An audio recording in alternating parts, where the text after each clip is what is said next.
this is my first time, so go easy on me.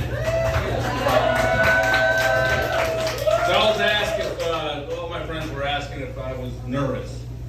And I said, nah, not really, more anxious than anything else. And they're like, well, how so? And I said, well, think of it like a gerbil at a Richard Gere party.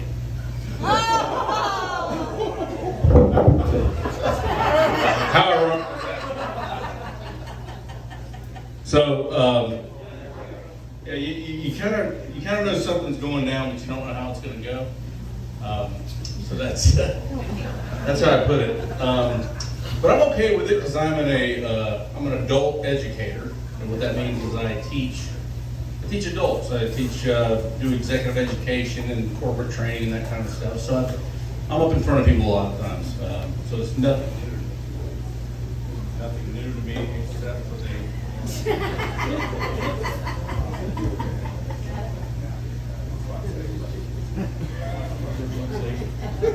Any technical help? Okay.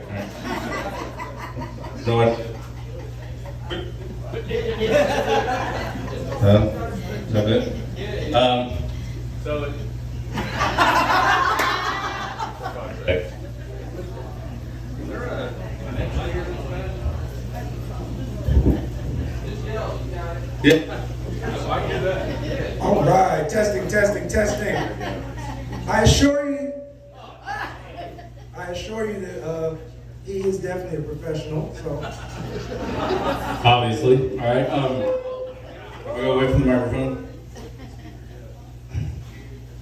So I do this a lot. I deal with adults, and people ask me, so, what do you do? I mean, what do you mean by adult education and training and executive education?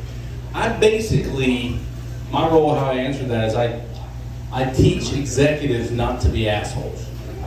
Right?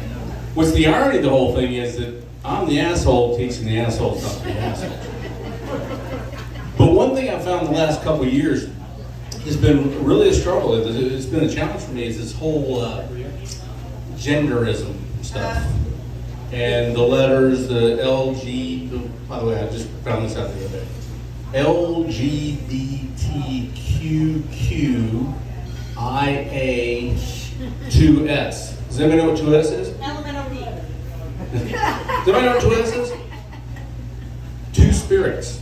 I just found this out the other day. But I'm not going to delve into that because I don't care. Whatever you want to be, you be, and all that. That's fine. I mean, look at me. Look at my shirt, for fuck's sake. I mean, sounds gay, I'm in, right? I'm all behind it. Matter of fact, I mean, behind it being two of my great friends are of that community, of the gay community. And they're attorneys, they live together. Patrick Fitzgerald and Gerald Fitzpatrick. So I'm cool with it. That's fine. But I find that when I do these events, these training classes, and that people put their name tents up, and they feel compelled to tell me she, her, he, him, they, them, and all that. And so I had to start handling that. I mean, how to do it so I didn't misgender them or mispronoun them. So I'd ask them, I'd say, when they would introduce themselves and they say Mary, she, her, I would say, Mary, do you mind if I call you Mary? And Mary would be like, whoa, no one's ever asked me that before. So I do it that way. Another way, too, I learned, too, recently, is I found it a lot easier to just call them fuckers. I'll say, oh, you fuckers. And they're like, oh. And I found that they're less offended by me calling them fuckers versus misgendering them. So I'm like, hey, all you fuckers, let's try this. So little bit of wisdom for you there. Some other ideas too, some points of wisdom that I picked up in the recent years too, because I'm kind of older now. I'm 34. It's a loud laugh back there. Is I've found that there are certain things that are true that I need to share with others. I mean, like if your girlfriend's mad at you, Like she's like really giving it to you. The best way to calm them down, now take this to heart. The best way to calm them down is to say, calm down. You're acting just like my ex. You want to defuse the situation. That works every time. So believe me on that. Yeah. It's not fun. It's So I've also found in the last couple of years that I'm that person that could end a conversation and any communications. Like if you want somebody to say something borderline inappropriate, that's me. And I do it on social media. I do it face to face as well. But just case in point is I'm on this Facebook group from old neighbors of mine back when I was a kid. Grew up in this neighborhood, and everybody's on it. One of the questions was, what do you remember most about your grandparents? I mean, what do you remember most when you think of your grandparents? What do you think of? Pabst Blue Ribbon. PBR. Which, by the way, PBR was blue collar beer and everything else. And then they got taken over by the hipsters and the skinny jean wearing people and everything else. So it kind of went. And I thought there's no way any beer company could ruin a blue collar beer until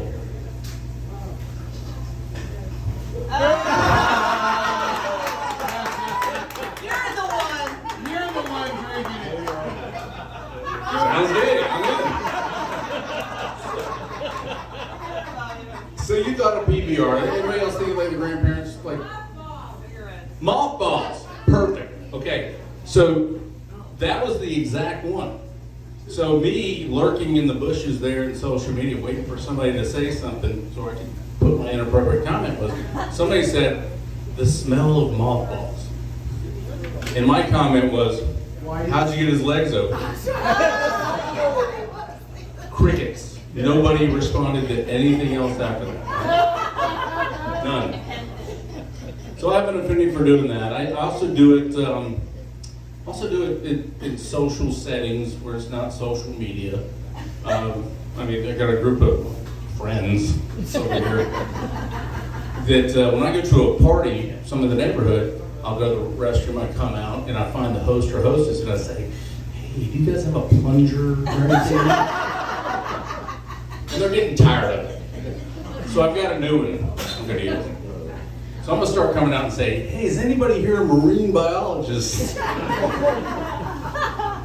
You ready for that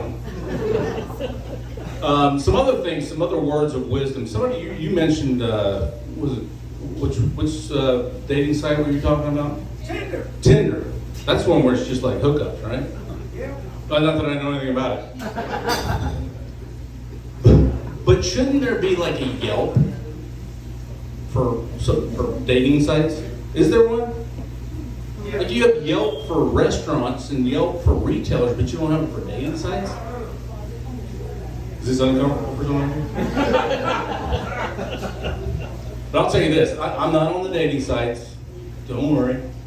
But I have thought about this. My litmus test would be, if you can spell gonorrhea correctly, you gotta avoid that, right? Too soon? No, so I'm gonna get off the social media stuff here. But I did go to Walmart the other day, and that's rare. Rare for me to go to Walmart. I mean, it's a mess and everything else. But I did. I was went in there, and you know what I found is the Walmart cashier is a unicorn. They don't exist, right? Do they have cashiers anymore? Yeah. I mean, you basically have to go in there and you check yourself out. You would think of all people in the world, the Walmart shopper shouldn't be the one that's checking themselves out. And then, by the way, you check yourself out, and then you go, and then somebody asks you, a Walmart employee asks to go through your stuff to make sure that you pay for everything, right? Why didn't that fucker just like check me out? Anyway, so I was there, and I was in the sporting goods section, shotgun shells. I need to get some shotgun shells and everything else. And you guys know the sporting goods. Sporting goods is way over here, The grocery's way over there. And there's a pack of ham right there at the shotgun shells. Like a package of ham. And I was thinking, well, how in the hell did that get in there? Well, look, somebody made a life decision. Somebody decided, I can't afford to get both, so which one am I going to get?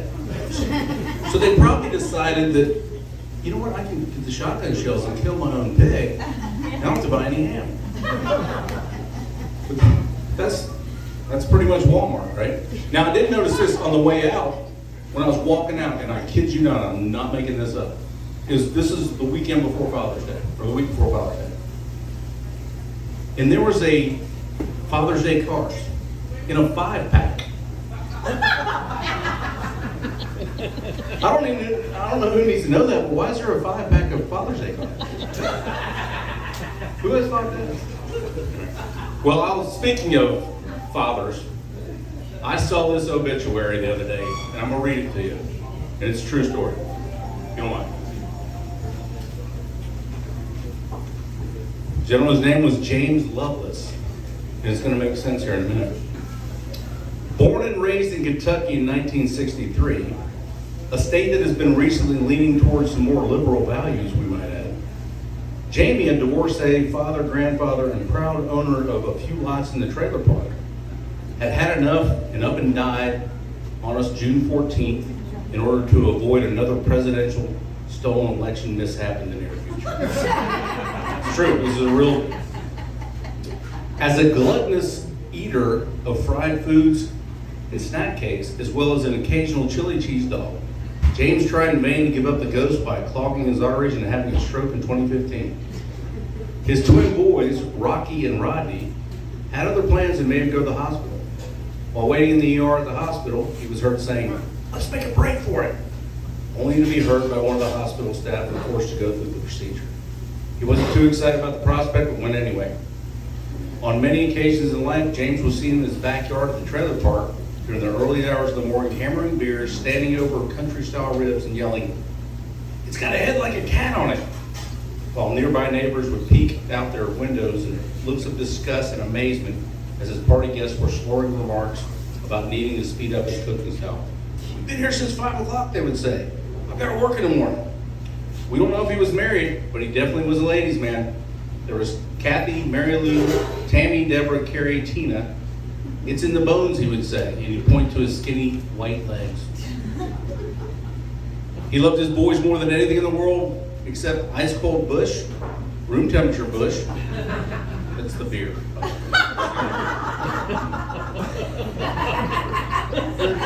T-bones, New York strip, prime rib, shrimp, swimming, poker, hatchback, Mustang GTs, tank tops, Kentucky men's basketball, and a personal copy of Eddie Murphy's Raw.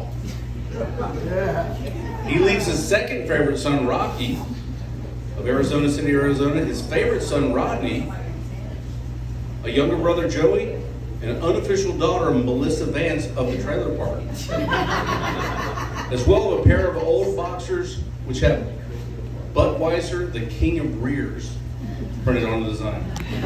He will be moderately missed. Well, the fact that I'm dying here on stand-up, this is probably the obituary of my stand-up. I just hope that somebody in my life gives me an obituary like that. Except, in addition though, I want my headstone to read, "I told you fuckers I was sick." Thank you very much. You guys have been the best crowd I've had tonight.